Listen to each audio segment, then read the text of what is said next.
जनाब बात यह है कि पीएसएल शुरू हो चुका है और पहला मैच बड़ा ही जबरदस्त रहा।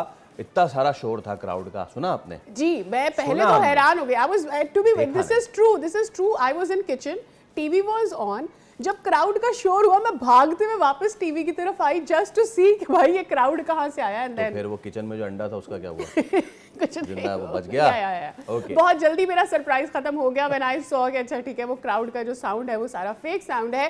But I have one question. वो उस वक्त तक तो बड़ा अच्छा लग रहा था जब लाहौर बड़ा अच्छा कर रहे थे, और छक्के भी पड़ रहे, चौके भी पड़ रहे, फ़खर जमान बहुत अच्छा खेल रहा है। लेकिन अगर किसी दिन लाहौर में मैच हुआ और इसी तरह का फेक ऑडियंस का साउंड हुआ तो फिर क्या होगा फैसल? ये पहले भी हो चुका है, कोविड के मामला जो है ना, इस तरह टेस्ट मैच में आपको याद होगा कि शदीद क्राउड की आवाज आ रही थी। चले खैर, this is one way to match the things. लेकिन कल के मैच की अगर बात करें तो लाहौर कलंदर्स दिफाई चैंपियन अपनी धाक बिठा दिया। पहले मैच में हैदराबाद किंग्स को एक तरफा मुकाबले में पिछाड़ दिया है। 200 के करीब बड़ा हदफ दिया। एक मौके पे तो लग रहा था कि गए 250, लेकिन फिर जाहिर सी बात है, ज़्यादातर पाकिस्तानी प्लेयर्स है तो वो जो 200 दिखा के हम 180 करते हैं, 250 दिखा के 200 करते हैं। लेकिन अगले भी पाकिस्तानी ही थे, भले थे उनके कैप्टन और मानस लाबुशेन थे, लेकिन वही बात के बेचारे बस 130 पे ही निमट गए। और जीत की बुनियाद लाहौर कलंदर्स की डाली फ़खर जमान ने, आउटस्टैंडिंग। लेकिन सादिया, फ़खर जमान से ज़्यादा इट वॉज द बॉलिंग जिसने बहुत मुतासर किया लाहौर कलंदर्स की। आई थिंक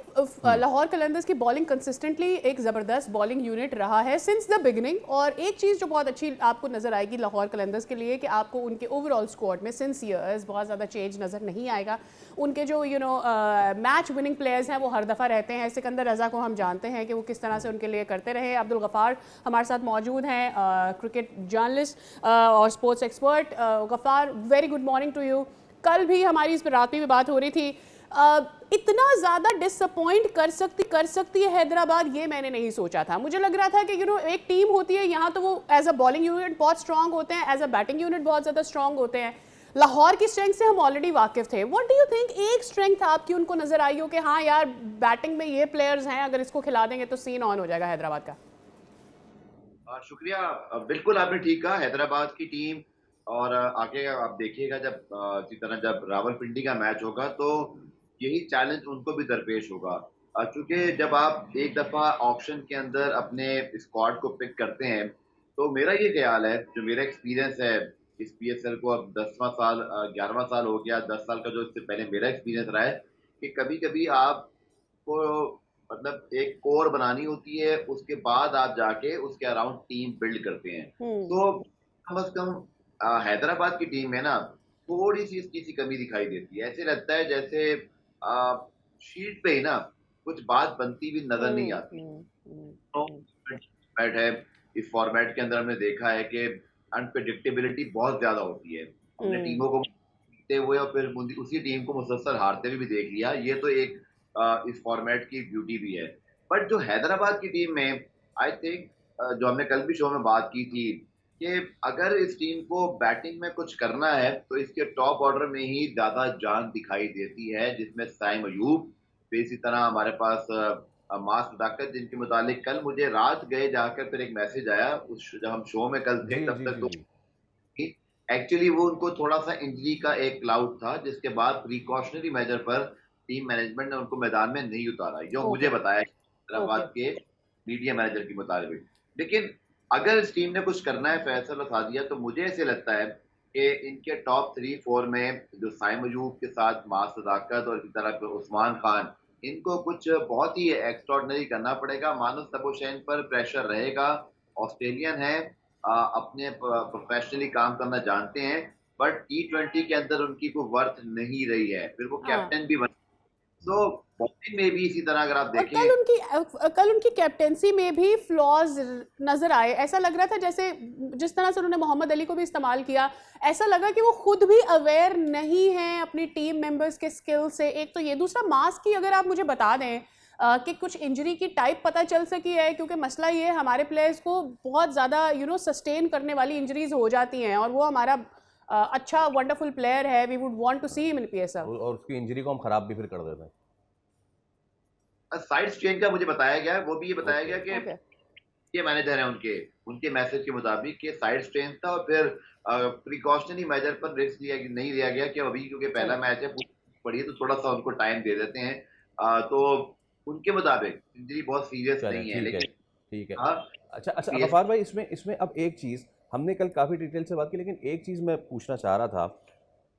क्रिकेट में कई मरतबा ऐसा होता है कि you don't go all guns out. जब आप देखते हैं कि एक अच्छा बॉलर है, और मैं ज़रा इसको इवन इन T20 मैं इसके 4 ओवर ज़रा ऐसे, जिस तरह बुमराह जैसे बॉलर हैं कि जी मैं उसके 4 ओवर केयरफुली खेल लूँ, उसके बाद मैं ऑन स्लॉट करूँगा, उसमें से मैं 6 रन 7 रन पर ओवर भी निकाल लूँ। लगता है ऐसा है कि इवन हमारे जो लोकल प्लेयर्स हैं वो PSL भी खेल रहे होते तो वो ये माइंड अप्लाई नहीं कर रहे होते। मुस्तफीज़ जो है अनडाउटेडली वो one of the best bowlers है इस वक्त, और कल तो मैं उनका देख रहा था, रमीज राजा ने बयान दिया कि यार मुस्तफीज़ जो है ना फास्ट बॉलर्स का मुरलीधरन की तरह है, जिस तरीके से वो back of the hand slow ball करता है विद द पाम, मतलब ये तो आउटस्टैंडिंग स्किल है। उसको भी आप जा रहे हैं, भले से 200 लगा हुआ है, but you can take chances on other bowlers.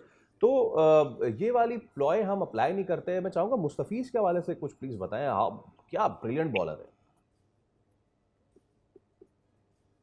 मैं सवाल आपका सीधा सुन नहीं पाया।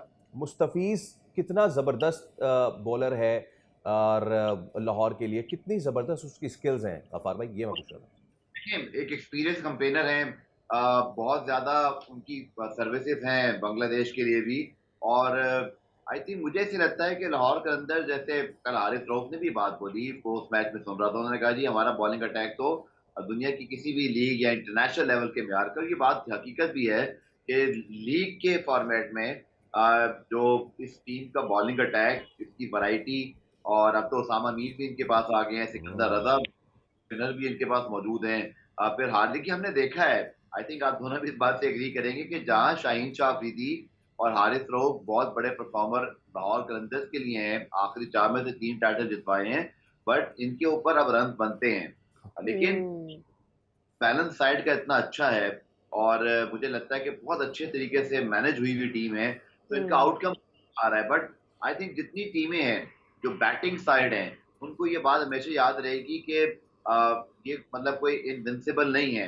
इनके खिलाफ आप आ सकते हैं, लेकिन लाहौर के अंदर, जैसे हमने कल भी बात की थी, जहां उन्होंने सिलसिला खत्म किया था last year as a champion, वैसे ही शुरू किया है, और मुझे टीम ना बहुत अच्छी जेल हुई दिखाई दे रही, और नई साइनिंग्स हैं वो भी बड़ी शानदार है। Absolutely. बहुत शुक्रिया Abdul Ghaffar for your time, it was wonderful to have you on the show. देखना ये है कि लाहौर कलंदर्स को कोई और नई टीम टक्कर दे सकती है या नहीं देख सकती, क्योंकि कंसिस्टेंटली हम देख रहे हैं कि एक उनका एक अलग से धाक बैठी हुई है, और उनको चैलेंज करने वाली दीगर टीम्स कंपैरेटिवली उनसे कम नजर आती है। और इसके साथ देखना ये भी है कि आज के मैच में क्या हुआ, क्योंकि आज है Karachi versus Quetta. Pick your team before we go to break. It's Quetta. Quetta. Subscribe करें और बेल दबाएं ताकि कोई खबर रह न जाए।